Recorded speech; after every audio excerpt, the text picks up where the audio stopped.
रंगी महालिया में रंगी पालांगिया, वहीं पर सीता जी के सेजाजी। चार पहर सीता बेनिया डोलावई, एक पहर गाई वो तो सोई जी। चार पहर सीता बेनिया डोलावई, एक पहर गाई वो तो सोई जी। हथवा के बेनिया सीता भुइया गिरी जाइले, हथवा के बेनिया उनके भुइया गिरी जाइले। राम गाए ऋषि आई जी, हथवा के बेनिया उनके भुइया गिरी जाइले।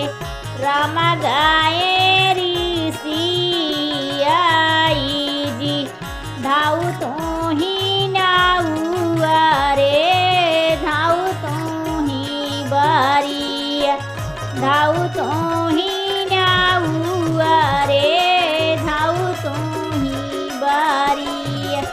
बाबा आगे खबर जानाऊ जी, बाबा आगे खबर जानाऊ जी। आई है सरहज पालंग चढ़ी बैठै, आई है सरहज पालंग चढ़ी बैठै।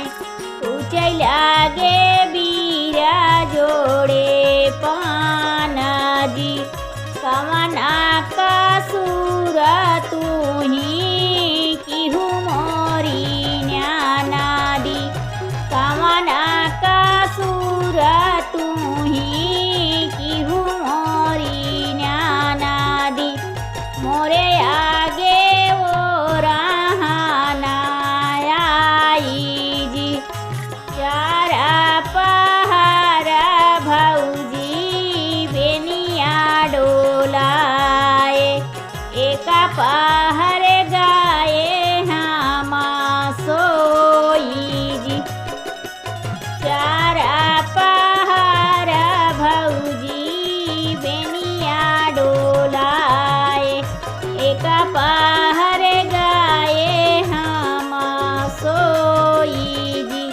हथवा के बेनिया भौजी भुइया गिरी जाइले, हथवा के बेनिया भौजी भुइया गिरी जाइले।